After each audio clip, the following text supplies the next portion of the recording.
Hi all. Today we're going to have a look at the classic game Donald Byrne versus Fischer, played in 1956. So this is some 7 years before the 1963 11-0 sweep we've just looked at. Fischer was 13 years old in this game. So he was playing against Donald Byrne, who played knight f3, and Fischer played knight f6. One thing, I actually had the score sheet of this game featured on the Barnet Chess Club website over 10 years ago, and I want to quickly show you this score sheet. So you see it here. It was coined the game of the century actually by Kmoch, who was one of the most well-known authors at the time in chess. Anyway, let's go back to the game. So after c4, Fischer played g6, and we see here going towards the Grunfeld defence. After bishop g7, d4, Fischer doesn't play d6, but instead plays castles, and white plays bishop f4. So he could have forced Fischer's king's engine with e4 there. But now Fischer, instead of playing d6, plays for d5. So the Grunfeld is more about pressure on white's centre. And Kasparov actually switched to the Grunfeld after having bad results with the Tarrasch against Karpov in a much later World Championship match. After queen b3, so Fischer played d takes c4, and after queen takes c4, there's a little bit of pressure coordinating here from the bishop and queen. So Fischer solves this by playing c6, and white plays now e4. With slightly more space in the centre, but these are undermining opportunities. So Fischer attacks the centre, but first with knight d6 to sort of gain the tempo on the white queen, and after queen c5 he targets the d4 square with bishop g4, so undermining this f3 defensive knight.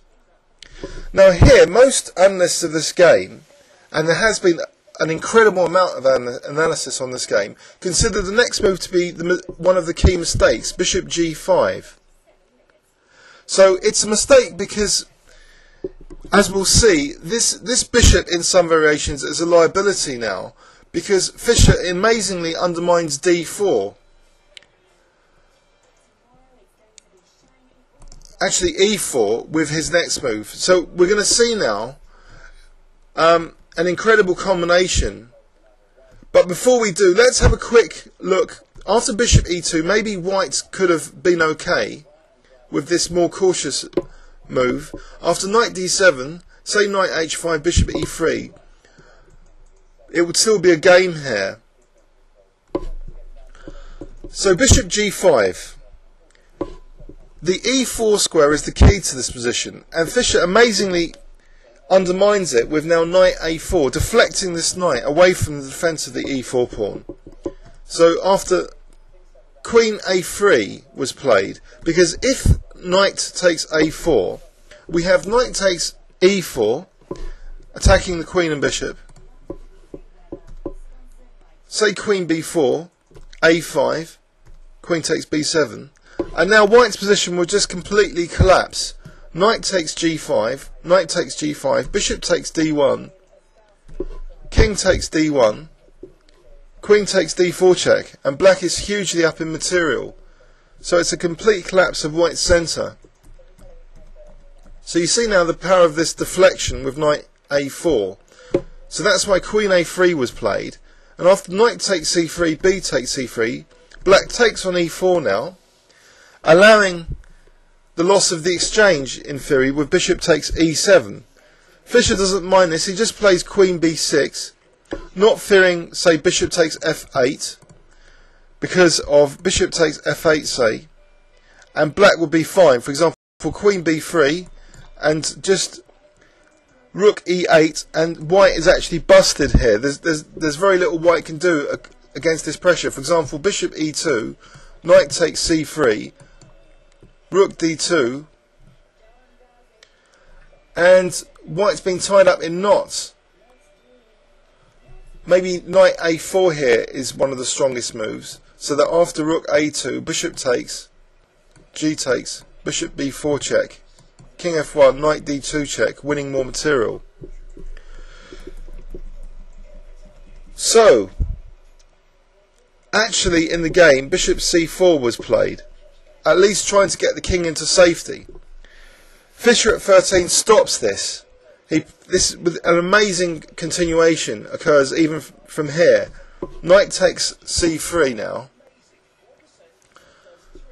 So let's see, if queen takes c3, rook fe8, pinning that bishop to the king, and if castles, rook takes e7, and there's huge pressure still on this d4 square. Everything's coordinating, in effect, this undermining knight protecting the d4 square. So, after knight takes c3, bishop c5 was played. And now we see one of the most spectacular moves ever played coming up. After the check, king f1.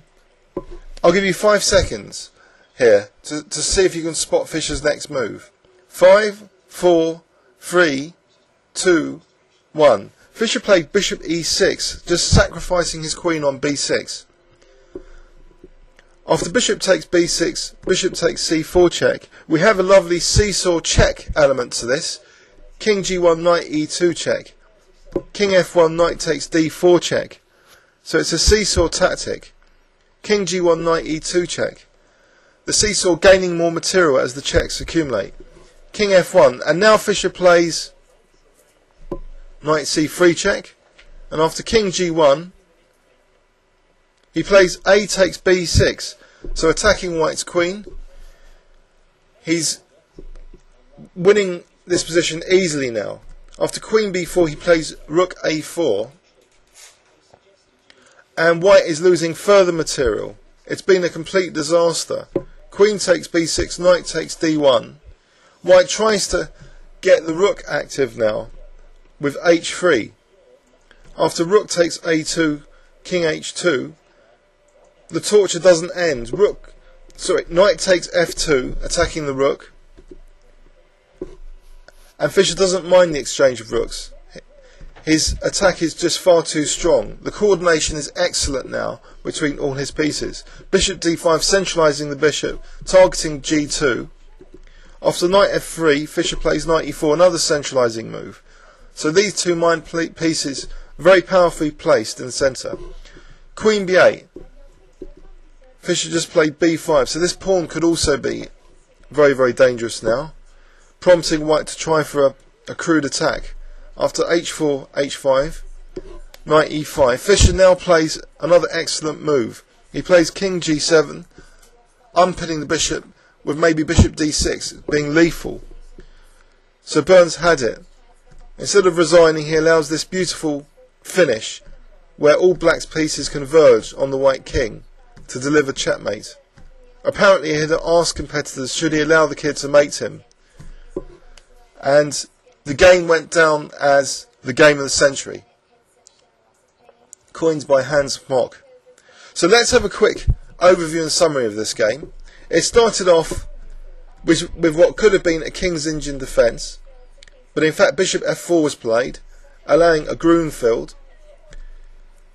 One little mistake in this game was punished brutally. Bishop g5, creating a kind of liability,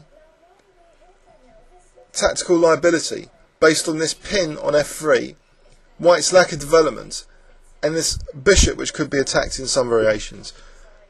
Punished with knight a4, an incredible prelude to a brilliant combination. Queen a3, knight takes c3, undermining that e4 square. So after knight takes e4, offering an exchange sacrifice, which wasn't taken. And after knight takes c3, bishop c5, the Zwischenzug, or virtually one of the only moves for white to keep playing, was brutally punished. First with check, and now with a queen sacrifice. Bishop e6. So that after the queen sacrifice was accepted, we have this lovely seesaw check now, winning material and positioning the knight on c3, where it plays an important role to protect the a4 square, as we'll see, because the rook later used that a4 square to harass the queen. After queen takes b6, Fischer then won more material, didn't mind the exchange of rooks, and then now powerfully coordinated his minor pieces in the centre and easily beat off White's attack with this lovely move king g7, threatening bishop d6. And also, in the final phase now of the game, Black's pieces just coordinated for this mating net, and in the game in mate. So I hope you enjoyed that. It was a remarkable game, played early in Fischer's career when he was only 13 years old, and coined by Kmoch as the game of the century. Thanks very much, and see you on YouTube.